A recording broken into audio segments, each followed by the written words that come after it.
They brought laughter to millions as the unforgettable Sweathogs and teachers of Welcome Back, Kotter, 1975 to 1979.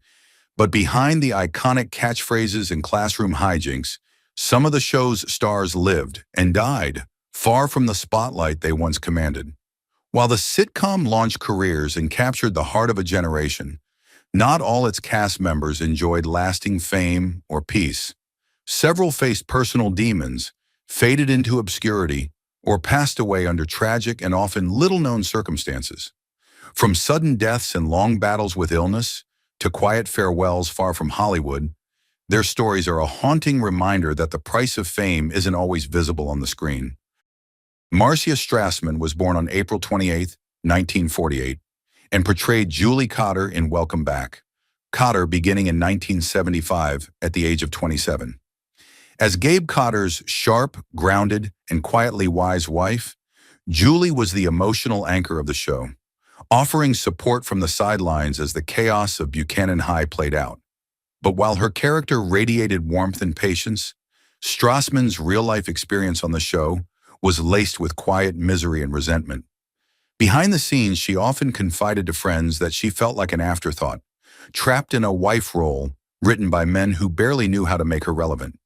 She was convinced for years that Gabe Kaplan personally disliked her, a rumor perpetuated by producers, perhaps to keep them from forming a united front. That emotional manipulation led to years of tension and detachment on set, masked only by her professionalism. Born in New York but raised in California, Strassman grew up in a family riddled with dysfunction. Her father was emotionally unavailable, and her mother, a failed actress, reportedly pushed Marcia into the spotlight to fulfill her own abandoned dreams. After Welcome Back, Kotter, Strassman struggled to land roles with substance. Hollywood had her typecast, and her refusal to play the game left her slowly edged out. She turned to film with Honey, I Shrunk the Kids, but was never offered lead roles again. Her biggest heartbreak came when she was quietly fired from a pilot she helped develop, replaced without warning, an act that broke her trust in the industry for good. Her marriage to director Robert Collector ended in divorce, and their daughter was raised mostly by Strassman alone, amidst bitter custody negotiations. In 2007, she was diagnosed with advanced breast cancer, and despite years of treatment, the disease spread. She died on October 24, 2014, in Sherman Oaks, California, at age 66. At the time of her death, her assets included a modest home, residuals from film and TV, and personal artwork, bringing her net worth to an estimated $1.5 million.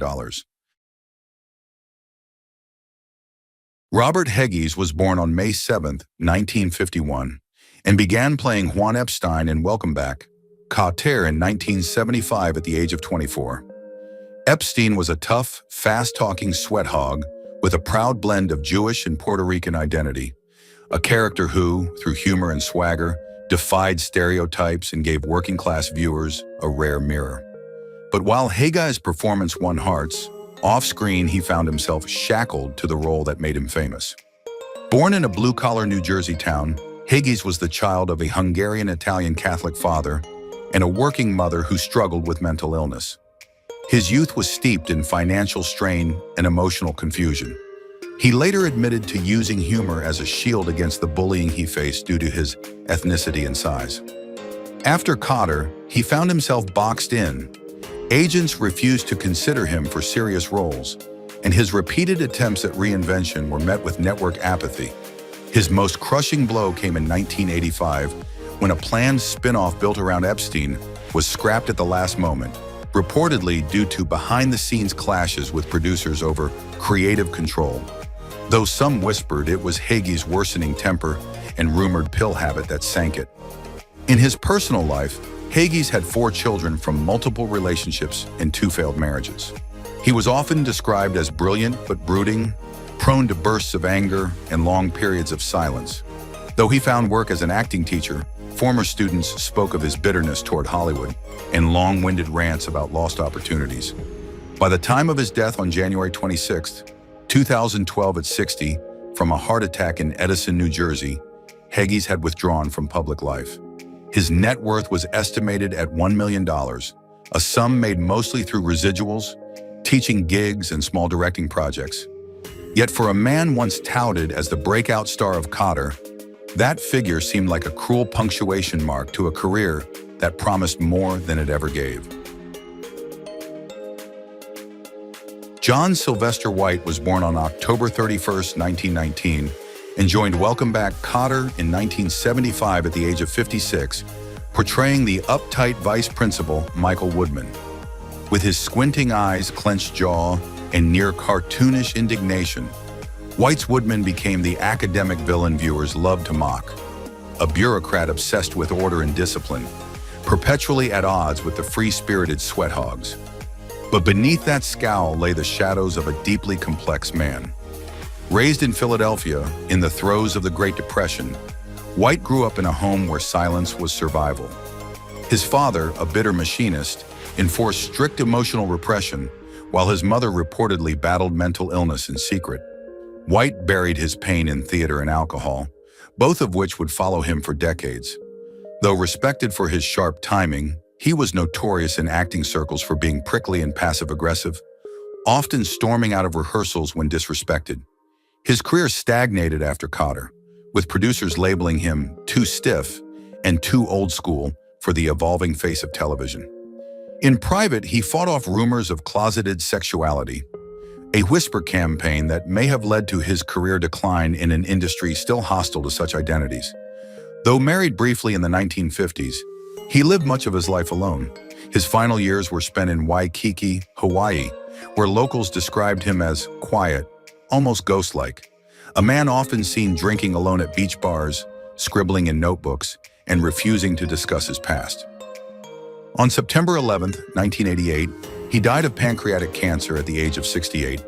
His estate consisted of a modest condo, limited savings and royalties from reruns, placing his net worth at likely under $500,000. He left behind no heirs and few mourners, a man erased from the spotlight he once briefly occupied. His legacy, like his life, was one of containment, of emotions repressed, truths concealed, and fame that flickered and faded far too quietly. Beverly Scott, born April 2, 1953, portrayed Rosalie Hotsy Totsy in Welcome Back Kotter beginning in 1975 at the age of 22. As Hotsy Totsy, she lit up the screen with a flirtatious swagger and quick wit, offering a feisty female contrast to the rowdy Sweathogs. Though she appeared in only 5 episodes, her role left a lasting impact. She was bold, sexual, and unapologetic in an era still cautious with female characters. But while her character oozed confidence, Scott's real life was clouded with tragedy and inner demons. Raised in a fractured home in New Jersey, her father abandoned the family early, and Beverly reportedly battled weight issues and bullying throughout her adolescence. The pain of not being pretty enough by Hollywood standards haunted her, pushing her into provocative roles just to stay visible. Her career, though colorful, was unstable. Frequent typecasting as the ditzy sex pot led her to projects like Police Academy, but never the prestige she longed for. Her most devastating failure came in the early 1980s when she lost a lead role in a major sitcom after rumors circulated that she was difficult to work with and battling alcoholism. Rumors later confirmed by colleagues. Her off-screen life grew darker. Her fiancé, 9/11 first responder John Levi, died just before their wedding, triggering what friends called her slow suicide. She spiraled, drinking heavily, bouncing between rehab and relapse. In the early 2000s, she made several erratic public appearances, once slurring through a radio interview that ended in cancellation of future bookings. She died on April 5, 2005, in Amelia Island, Florida, just 3 days after her 52nd birthday, officially from cirrhosis of the liver, though some close friends speculated she simply gave up. Her estate was modest by Hollywood standards, valued at roughly $3 million, mostly from residuals and smart investments made in the late 80s. But whispers remain about a missing portion of her finances, tied to a mystery manager who vanished with key assets just before her death. For fans, she was unforgettable. For insiders, a cautionary tale of charm wasted by heartbreak and demons never tamed. Ron Palillo was born on April 2, 1949, and took on the role of Arnold Horshack in Welcome Back, Kotter in 1975 at the age of 26. Horshack, awkward, snort-laughing, and endearingly weird, was comic gold, and Palillo's commitment to the role turned him into a fan favorite. But for Ron, the success was a double-edged sword. Raised in Connecticut by a widowed mother after his father died of cancer when he was 10, Palillo grew up with a stutter and was mercilessly teased. Acting was his lifeline, but fame did not heal old wounds. After Kotter, the industry couldn't, or wouldn't, see beyond Horshack. The character that made him famous became a cage. He was passed over for roles, laughed out of auditions, and even rejected by casting directors who admitted they couldn't take him seriously. In 1980, he posed shirtless for a racy magazine shoot to reinvent himself, but it backfired spectacularly, drawing ridicule instead of respect. His deepest regret was the 1990 failed attempt to launch his own sitcom, which collapsed after just one pilot episode. Though never publicly scandalous, Palillo privately wrestled with severe anxiety, reclusiveness, and cycles of depression. His long-term relationship with partner Joseph Graham, whom he lived with in Florida, remained fiercely private until Palillo's death. In his final years, he taught drama at a Palm Beach high school, where students adored him, but faculty reportedly clashed with him over his erratic moods and unfiltered critiques. Palillo died suddenly of a heart attack on August 14, 2012 at 63 in Palm Beach Gardens. His net worth was estimated at $1 million, made through a patchwork of acting, voice work, and teaching, far from the fortune many assumed he had. His death was a harsh reminder that fame does not always come with fortune, and success in Hollywood often exacts a private toll that never makes it to the screen. Della Reese was born on July 6, 1931, and portrayed Mrs. Jean Tremaine in Welcome Back, Kotter in 1975 at the age of 44. Her brief but striking appearance as a no-nonsense, nurturing authority figure was emblematic of the roles she often inhabited, strong black women who exuded both grace and firmness. But Della's path to becoming that presence was paved with storms few dared mention publicly. Born into poverty in Detroit, Reese lost her father young and was forced into work while still a teenager, singing in smoky bars to support her ailing mother. Her early gospel roots clashed violently with the jazz club she performed in, causing spiritual and emotional rifts she later admitted left her ashamed and broken. Though she rose to fame as a singer with hits like Don't You Know, her Hollywood career was plagued by racism and sexist typecasting. She was dropped from multiple record contracts for being too outspoken and once sued a nightclub for racial discrimination, a case settled quietly out of court. Her most devastating professional failure came in the 1980s when her variety show, Della, was canceled after just one season due to low ratings and backstage rumors of unmanageable ego and conflict with producers. Behind closed doors, Della's personal life was equally volatile. Married 3 times, she suffered multiple miscarriages and lost a daughter, Dolores Daniels Owens, to a rare pituitary disorder, a trauma that changed her forever. Though she found solace in becoming an ordained minister, friends say it was also an escape from a public image she struggled to control. She died on November 19, 2017, in Los Angeles at 86 years old from complications related to diabetes. Her net worth at death was estimated around $8 million, with earnings from TV, music, and her ministry. Yet most of it reportedly went to church holdings and charitable funds, leaving behind a surprisingly small estate for her surviving relatives. A giant on-screen, but off-screen, a woman quietly haunted by loss, failure, and a yearning for spiritual redemption. James Comarmac was born on August 3, 1924, and played Uncle Harry Orshak in Welcome Back, Kotter in 1975 at the age of 51. Though his on-screen role was minor, a bumbling, warm-hearted uncle providing levity, Comarmac wielded immense power behind the curtain. As creator and executive producer, he shaped every line, every beat of the show. But the industry knew a different Comarmac, volatile, manipulative, and addicted to control.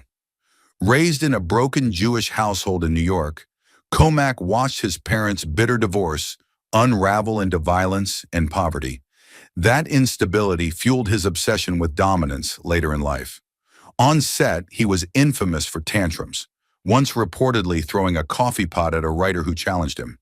He clashed fiercely with ABC executives, especially over the political content of later seasons, and frequently rewrote scripts at the last minute, undermining his own writing staff.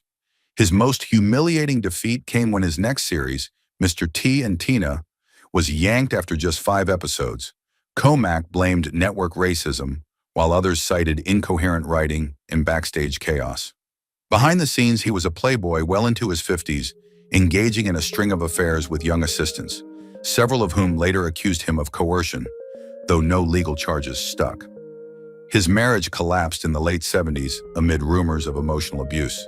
A heavy drinker and compulsive spender, he threw lavish parties at his Beverly Hills mansion while hemorrhaging money on doomed pilots and production lawsuits. Comarmac died on December 24, 1997, in Los Angeles at the age of 73 from heart failure. At the time of his death, he owned luxury cars, art collections, and real estate, but his reckless spending had chipped away at his fortune. His net worth was estimated at roughly $5 million, much of it tied up in residuals and royalties. In the end, Comarmac's legacy was one of brilliance buried beneath ego, a man who launched stars but burned bridges with every success. Pat Morita was born on June 28, 1932, and portrayed Taro Takahashi in Welcome Back, Kotter in 1975 at the age of 43.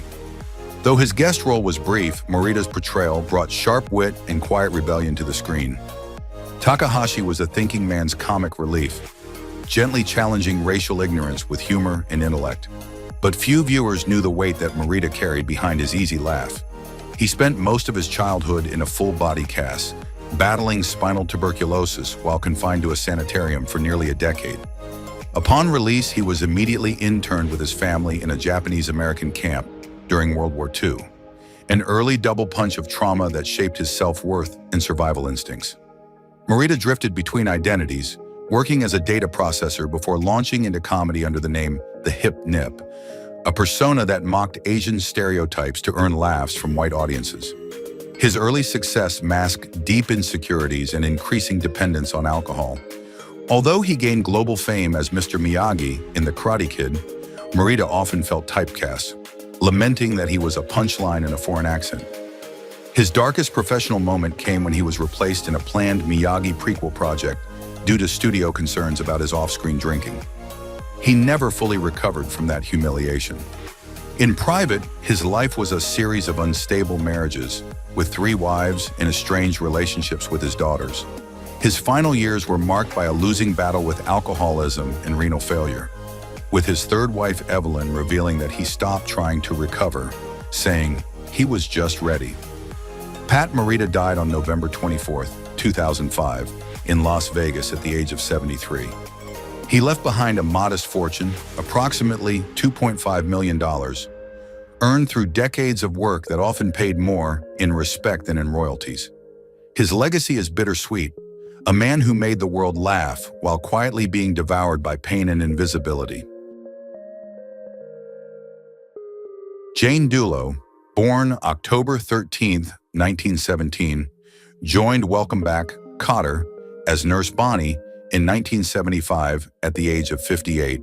Her character, an intrusive, wide-eyed school nurse with impeccable comedic timing, offered chaotic levity amidst the show's classroom shenanigans. Viewers loved her nosy quips and unapologetic eccentricity. Yet while Nurse Bonnie was the loudest person in the room, Jane Dulo in real life was painfully private and cloaked in mystery. Raised in a strict Jewish household in Baltimore, Dulo grew up under a domineering mother who forbade her from pursuing entertainment.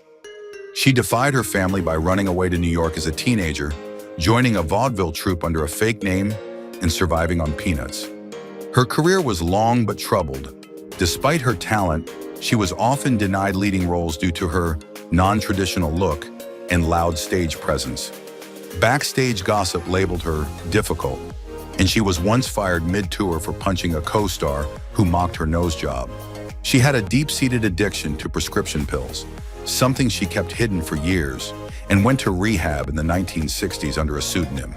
She never married, though rumors swirled about a long affair with a married producer from the Jackie Gleason show, a connection she vehemently denied. Jane's later years were marked by seclusion. She reportedly lived with more than 20 cats in a cluttered Los Angeles bungalow and rejected most social contact. She died on May 22, 1994, from complications following heart surgery at the age of 76. Her net worth was never publicly disclosed, but industry insiders estimated her estate at under $500,000, mostly from residuals and a modest property in the valley. Hollywood forgot her quickly, but old scripts, letters, and diaries found posthumously suggest a life lived in defiance, secrecy, and the ache of never quite breaking through. Bridget Hanley was born on February 3, 1941, and appeared as Mary Flanagan in Welcome Back, Kotter in 1975 at the age of 34. Her guest appearance, charming, warm, and brief, left a surprisingly lasting impression, a delicate contrast to the show's rowdy tone. Yet Hanley's personal story veered sharply away from the innocence she projected. Growing up in a devout Catholic home in Minneapolis, she was groomed to be perfect, something she later admitted caused emotional repression and decades of internal guilt. Her rise to fame in Here Come the Brides made her a household name, but behind that popularity lay a struggle with chronic anxiety and severe body dysmorphia, fueled by studio pressure to remain rail-thin. She was often passed over for roles due to her refusal to participate in the casting couch culture, something she confided in a 1982 unpublished memoir, which revealed her distaste for the sexual coercion rampant in 70s television. Her biggest professional blow came when she was promised a lead in a new NBC series, only to be replaced days before shooting due to a producer's alleged personal preference for a more marketable blonde. That moment broke her trust in the industry. Though married to producer E. Thomas Kearney, their union was strained by her refusal to leave LA while he worked in New York. They quietly separated in the late 80s but never divorced. She had no children and was said to have lived alone for decades, becoming increasingly reclusive. Diagnosed with Alzheimer's in her final years, Hanley passed away on December 15, 2021, in Woodland Hills, California, at the age of 80. Her estate included modest real estate and theater memorabilia, with a net worth estimated at around $1 million. Despite the quietness of her later life, Hanley's story was that of a woman who refused to compromise her dignity, even as the industry tried to erase her. George Carlin was born on May 12, 1937, and appeared in Welcome Back, Kotter in 1975 at age 38 as Wally the Wow Wexler. Though a minor character, Wally was a bizarre, flamboyant burst of chaos, perfectly reflecting Carlin's razor-edged comedic persona. Audiences may have laughed, but Carlin's personal life was anything but a punchline.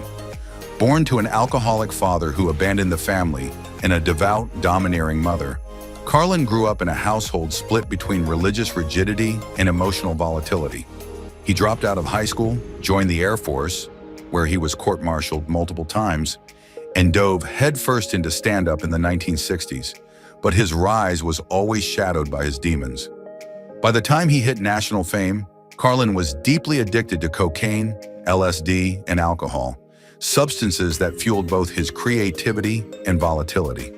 He was arrested several times for obscenity, most famously for his 7 dirty words routine, which triggered a Supreme Court case, FCC versus Pacifica Foundation, that reshaped U.S. broadcasting standards behind closed doors.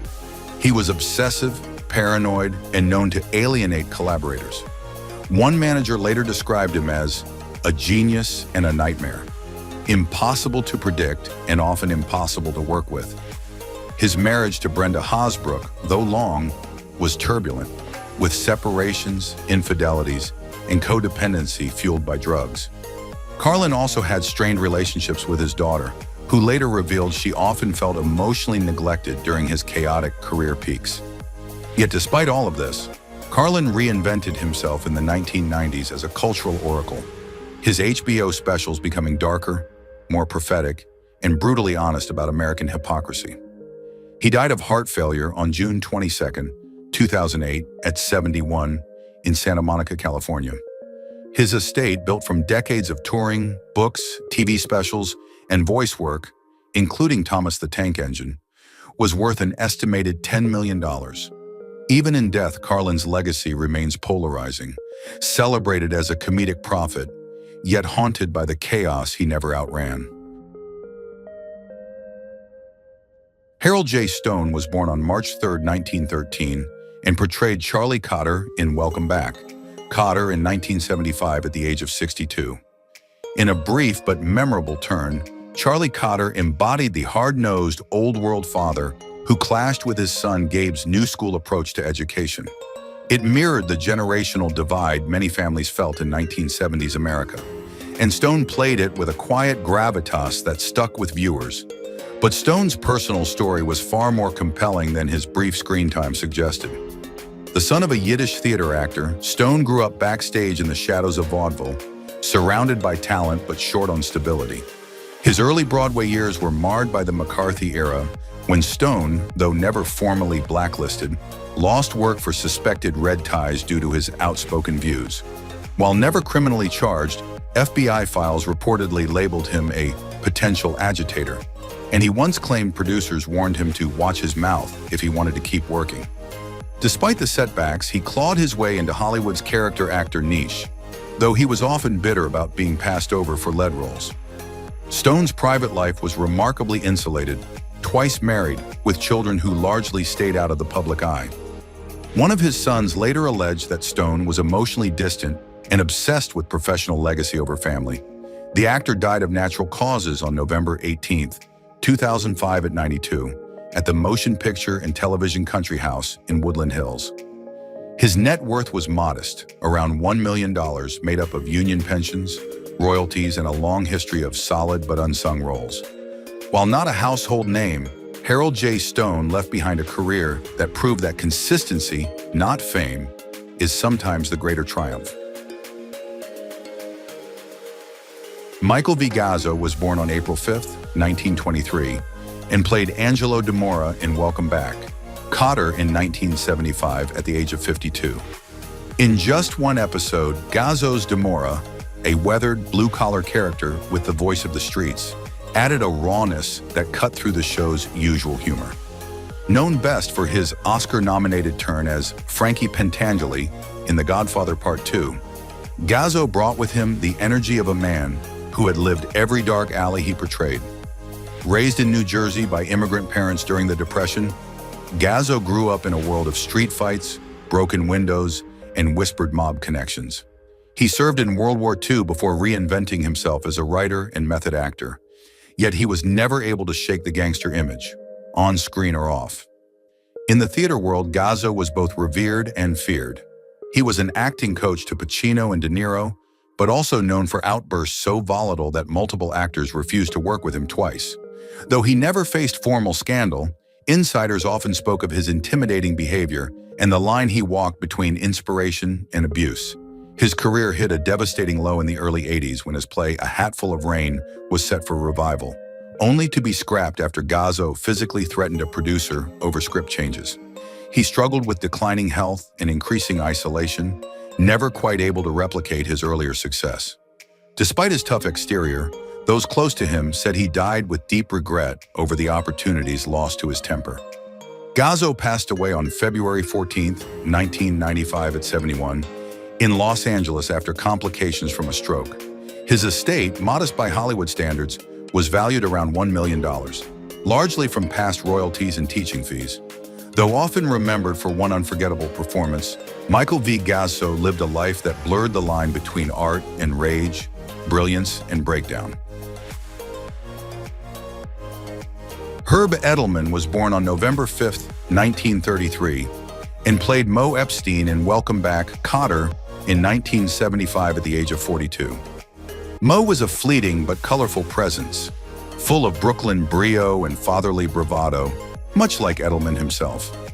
The role tapped into his greatest strength, portraying the lovable everyman with surprising emotional depth. But the actor's life was far more layered than the sitcom cameos he was known for. A Brooklyn native, Edelman served in the U.S. Army and studied veterinary science before a chance encounter with Neil Simon rerouted him into acting. Despite dozens of credits, including The Odd Couple and The Golden Girls, Edelman was plagued by feelings of inadequacy and resentment about being chronically typecast. He was described by peers as witty but melancholic and privately wrestled with anxiety and chronic health issues that worsened with years of chain smoking. One forgotten scandal nearly derailed his career.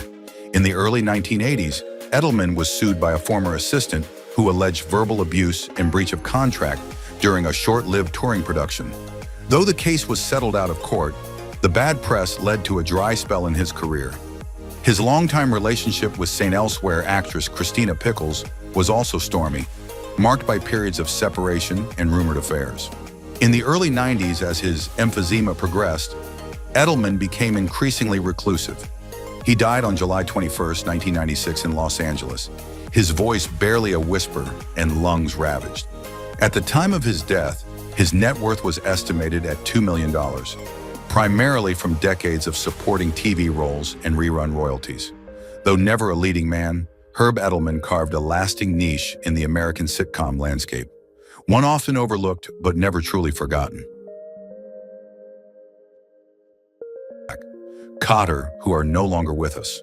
Their humor, charm, and unforgettable performances brought joy to millions and helped shape the show into a classic. While their journeys ended far too soon, their impact lives on through every scene, every laugh, and every memory they've left behind. As we honor their lives, we're reminded of how deeply television can touch our hearts. Join us next time as we look back at more stars who left us too soon, but whose stories continue to shine.